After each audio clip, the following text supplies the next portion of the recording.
Everyone, welcome back to my channel. Today we're going to be playing a bit of catch up. I have not posted a video in 2 weeks, so I will share with you a 33-week update and then an update from this week, and you'll get to see footage from 2 weeks. So sorry about that, but we're gonna catch up now. If you wanna follow along with us on our journey to meet our baby, then definitely take some time to hit subscribe below and click the bell so that you'll get notifications when I post a video. All right, let's get into it. Here's what was going on at 33 weeks.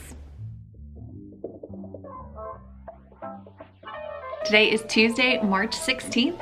I am 33 weeks pregnant plus 1 day. This week, baby is the size of a cauliflower blossom, a stalk of celery, and a butternut squash. Baby is getting really close to their birth height or their birth length. They're somewhere between 17 and 19 inches long. Baby is continuously packing on fat, about a half a pound a week.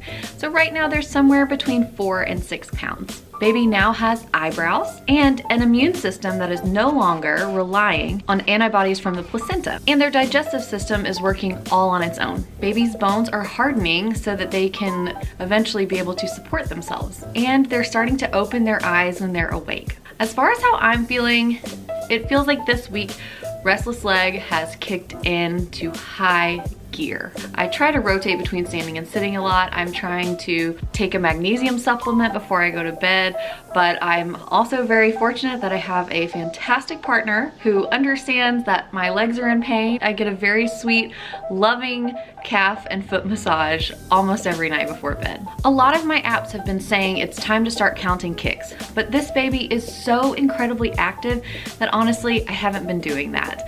I lay down at night, and as soon as I'm in bed and I roll to one side, I can feel baby moving and rolling and kicking. In fact, Sunday night we were laying in bed and Brian had his hand on my belly, he was feeling my belly, and the baby was basically chasing his hand around my stomach. So he would move his hand and the baby would go to his hand and kick his hand.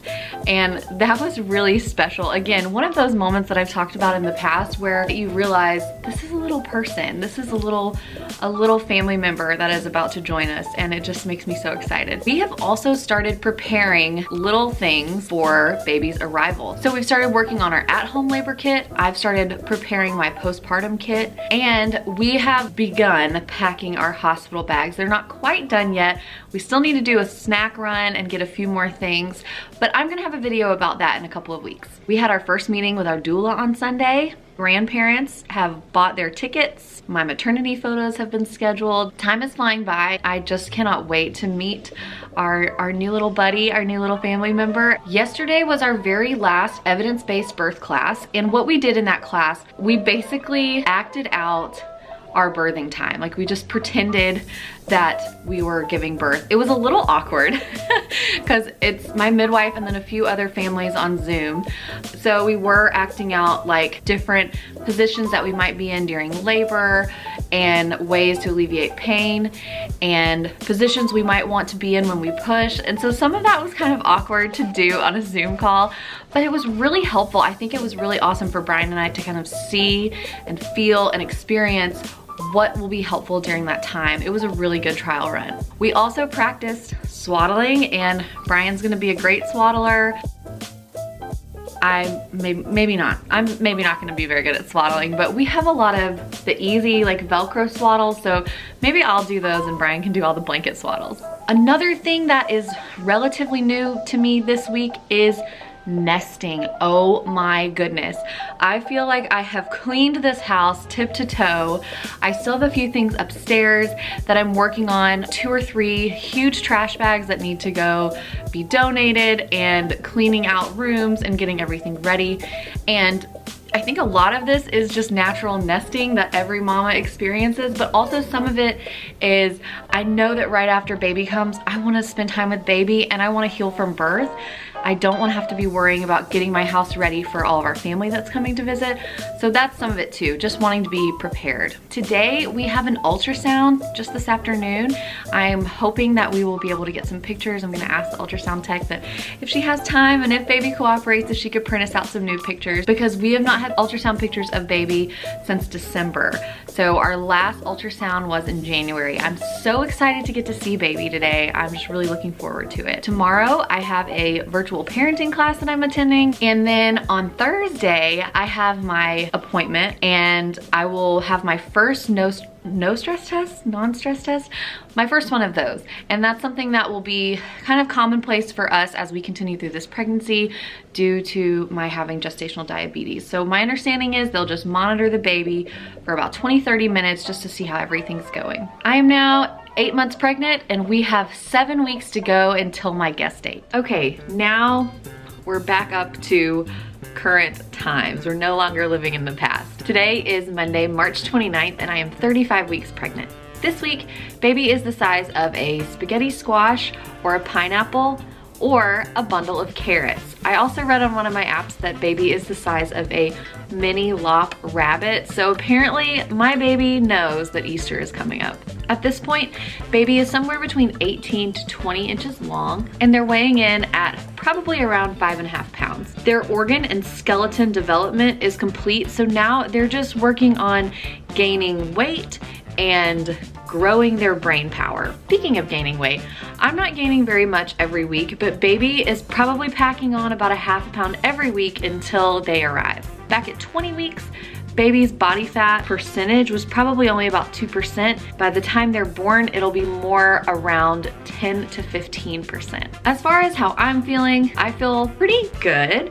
Some days I'm a little sore, some days I'm pretty tired. I'm peeing all the time, but hopefully that means that I'm really staying hydrated. But I think it just means that baby is head down and putting a lot of pressure on my bladder, so I feel like I have to pee all the time. This is a lovely, lovely thing to share. I'm sure my grandmother is really enjoying that I'm telling the internet that I'm peeing all the time. That I have to pee all the time. I'm also experiencing Braxton Hicks, and I didn't realize that until last week. I did my first non-stress test at my midwife appointment, and she showed me the baby's movements and my uterine movements. I'll put in a picture or a video here. There's 2 monitors that they strap to your belly. One monitor focuses on what the baby is doing, how the baby's heart rate is going, and the other one focuses on my uterine movements. So baby was very active during this time. In fact, there were several moments where the machine wouldn't beep. There was a light that would flash to say that their heart rate was high because they were super active. As soon as she was putting the monitors on, baby was kicking and bumping the monitors. The one that was focusing on my uterine movements picked up that I was having Braxton Hicks all throughout the monitoring time, which was about 20 minutes long. And then at the very end, I had an actual contraction. I did not know I was having Braxton Hicks. I did not feel any pain. The only way I could tell that something was different would be when I touched my belly, it would be really hard. You know, sometimes when you're blowing up a balloon and you can feel the balloon and tell, if I blow up this balloon anymore, it's going to pop. That's how my belly would feel. I didn't know those were Braxton Hicks, but apparently that's what they were. And now that I know what to look for, I realize that I'm having Braxton Hicks all the time. I had no idea because they don't cause me any pain or really do anything other than change the hardness of my belly. And as far as the contraction that the machine picked up at the end, I didn't even feel it. And I asked my midwife, what does that mean? And she was like, nothing. It means nothing. It means that your body is practicing for labor. It doesn't mean that you're going into labor early. So that's good news. We are also now doing ultrasounds every week. So every Tuesday I go in for an ultrasound, and then every Thursday I have my midwife appointment and my non-stress test. Last Tuesday at our ultrasound, baby was really active, wiggling all around. I know I tell you that every week, but it's true. Baby is such a little wiggle worm. So baby was wiggling all around. Baby had their hands open and their fingers wiggling, and the ultrasound technician said that that's kind of strange. Normally when she sees babies, they have their hands tucked into a fist up against their chest, but as soon as she put the monitor on, or the Doppler on my belly, you could see baby's little fingers going, just wiggle, wiggle, wiggle. Also, we were able to see baby's face.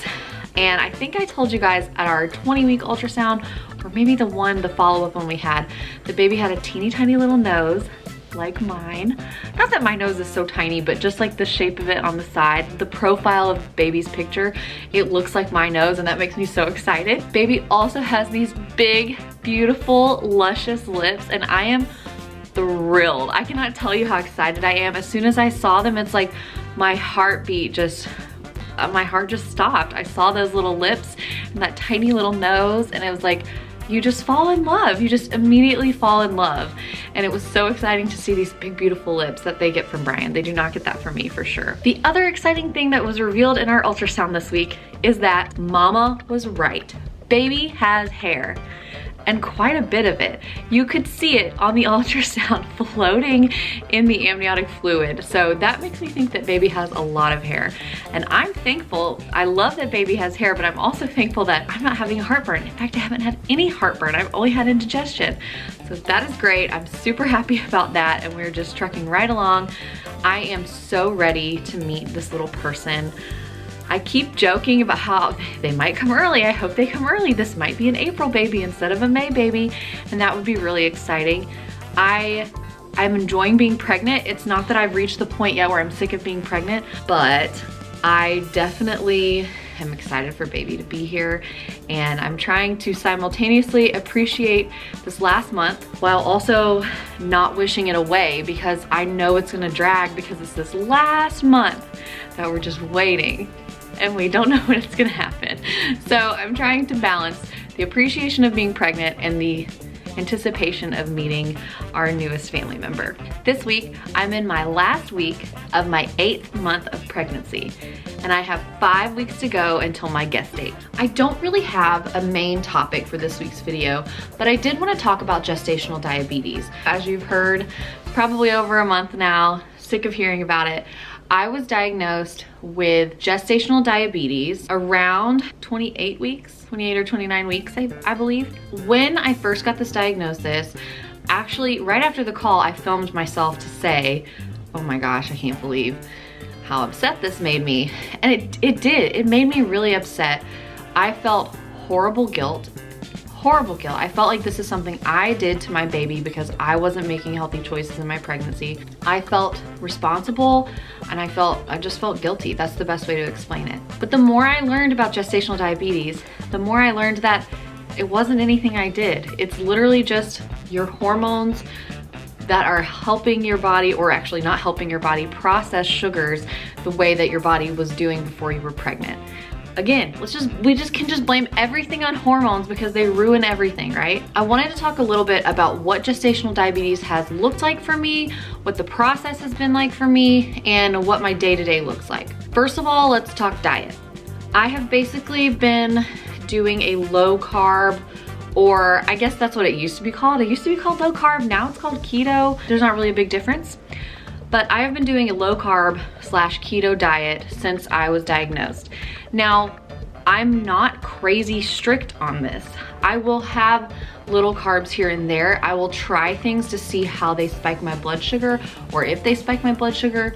And I've found that when I combine things, I can tolerate and break down sugars and carbs better than if I just eat them flat out. Also, portion control is a big thing. Several weeks ago, we got pizza, and I was in a state of mindless eating. And before I even realized what happened, I'd eaten 2 pieces of stuffed crust pizza and 2 breadsticks. Now, that's not a lot. I'm not shaming someone who eats that at a normal sitting, but for someone who is being conscious of their blood sugar, as you can imagine, I had a really high reading. And the most important thing, I felt awful. I felt horrible. I went to bed, I could barely sleep. It's one of those feelings where I truly felt like if I could throw up, I would feel better. And that's awful, but I went to sleep, and then the next morning I was just like, okay, now I know I need to be eating mindfully, and when I eat carbs, I need to make sure that I balance them with protein and fat, and I need to make sure that I do that in moderation. So I learned a little bit from that. I'm super thankful for my provider, for my midwife. She's amazing. She collects my numbers every week when I go. I have like a little sheet that I fill out that I'll show in a little bit. And she collects those numbers, and she is not looking for perfection. She's looking to see how it's being managed and how my body is handling it. So when I do have a big spike, when I did have that huge spike because we ate pizza, she said, whoa, that's a big number, and you've had it so well regulated, what happened? And when I explained to her, well, I wasn't being mindful with what I was eating. I ate too many portions. I wasn't active afterwards, and I just wasn't paying attention to what I was doing. She was like, okay, well, we can pinpoint why you had that number, so that's okay. And I think every time I've had a spike, I've been able to say, oh, that's because I ate this, or that's because I ate that. I'm so thankful for a provider who isn't expecting perfection, who isn't expecting these numbers that are just perfect every single time. But I am also feeling very fortunate that I've been able to regulate my gestational diabetes with my diet and keep those numbers low, keep myself, I don't want to say keep myself off medication, but my body hasn't required medication yet, and I am so thankful for that. So on a day-to-day basis, what it looks like for me to have gestational diabetes, basically I wake up in the morning. Before I eat anything, I test my blood sugar. Once I test my blood sugar, then I eat breakfast. It varies. I'm not the kind of person that can eat the same thing every day, but if you have gestational diabetes, it may work for you to find one thing that you can eat that doesn't spike your blood sugar and eat that every morning. I just can't eat the same thing every morning. After breakfast, I set a timer for an hour, and 1 hour after breakfast, I take my draw. I draw my blood to test my blood sugar. I test my blood sugar 1 hour after my last bite of my meal. Different providers are going to ask for different things. I know some people, their provider asks for 1 hour after their first bite or 2 hours after their first bite. But what's been working for me is 1 hour after my last bite. I set a timer so that I won't forget. Then I test my blood sugar. After testing my blood sugar, I log it on my form that I use. I write down the time, I write down that it was an hour after eating, and I write down what I ate. Let me show you the equipment I use to check my blood sugar 4 times a day, one fasted and after every meal. Yes, we have had yet another hair, makeup, and costume change because it's Tuesday. I don't know why I couldn't get this all filmed on the same day. Anyway, this is my handy dandy blood sugar testing kit. It's really convenient. I can take it with me because it's just all in this little pouch. And I just wanted to show you my procedure. So the first thing I do once it's time to check my blood sugar is I wash my hands, obviously. Then I use an alcohol prep pad to wipe down my fingertip that I'm going to be drawing blood from. These are really easy to find. We can get them pretty much anywhere, and I just get them in big packs and I use them every time I test my blood sugar. I also hang on to it, and afterwards when my finger won't stop bleeding, I put the alcohol pad on it and apply pressure to make it stop bleeding. So once I've washed my hands and alcohol swabbed the finger that I'm going to draw from, then I prep the lancet. So this is the device that I use to take my blood, and this is a lancet. So to keep this sterile, there's a little cap on it, but when I get ready to draw my blood, I take this little cap off to expose the needle. Then I stick the lancet with the exposed needle into this, I don't know what this is called, the pin, I guess, and push it down until it clicks. Then I put the cap on. Obviously the cap won't fit now because I have the cover to the lancet still on, but the cap goes on. Then I pull I set it, I pull this little trigger all the way down. I push it flush on the sides of my finger. So when I learned how to do this from the pharmacist, he said a lot of people, not knowing, will do the pads of their fingers, but that is more painful. So if you do the sides, it's less painful. So I draw from the side, and you pull the little trigger down, you put it flush onto your finger, and then you push this button and the needle pops out, pokes your finger, and that's your blood draw. Once I have a good little drop of blood on my finger, then I put the test strip into my testing device. So it looks like this, just a little strip. It goes right into this little section here. It turns on, and then it starts telling me to take my blood. I put the tip up to the part of my finger where the blood is, and then this little strip takes in the blood and it tells me my blood sugar. This was all really intimidating for me, but I was thankful that my pharmacist walked me through how to do it, and I was really hesitant about the whole drawing blood aspect of it, but it's not that bad. And I am a weenie, you guys. Yes, I have piercings and tattoos, but I don't like intravenous stuff. I don't like blood being drawn. I don't like IVs. So I was prepared to just like totally freak myself out about it, but it's not too bad. And when you're doing it 4 times a day, eventually you get used to it and it's not so bad. I do rotate out fingers so that I'm not like pricking the same finger over and over and over again, because then it would get sore. So I rotate fingers and I rotate sides. It goes without saying that I am not a doctor. I am not even a medical or healthcare professional. I have nothing to do with that aspect of this.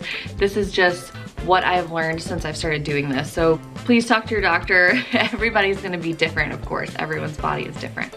So that's my rundown of my personal experience with gestational diabetes.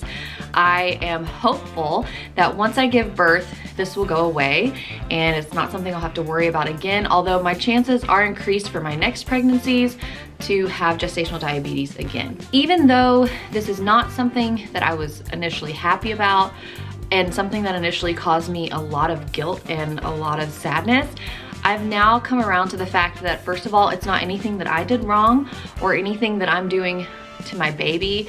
It's just how my body is handling this pregnancy. And considering the fact that my pregnancy has been happy and healthy so far, this is just one little bump in the road that gets me to our final destination of meeting our little one. One perk, I will say, one perk to having gestational diabetes is that I get to see my baby every single week on an ultrasound. In fact, as soon as I'm done with this video, that's where I'm headed, to go to my Tuesday ultrasound. And my baby gets monitored once a week as well. So even though I wasn't initially excited about having gestational diabetes, it has proven to have a few perks.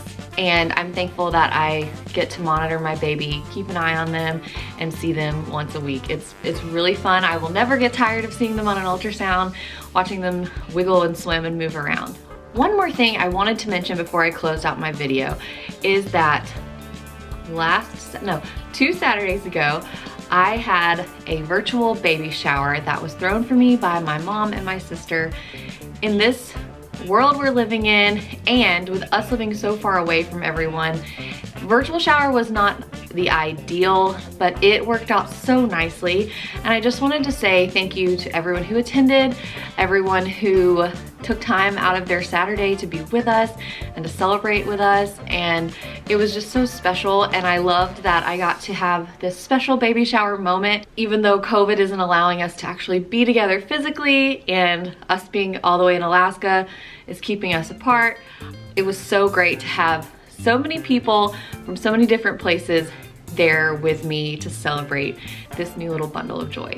So that's it for this week. Thanks for bearing with me as we caught up 33 weeks, 35-week update, and a little update on how I'm doing with my gestational diabetes. If you liked this video, you can subscribe to our channel. You can click the bell so that it'll notify you when we post a video.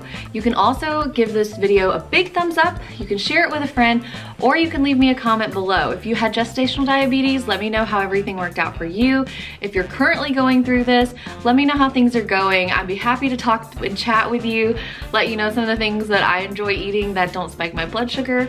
I love getting comments. I really do try to respond to them as best as I can, so leave me a comment on this video. It would make my day. Thanks again so much for watching. I'll see you next week with what's in our hospital bags.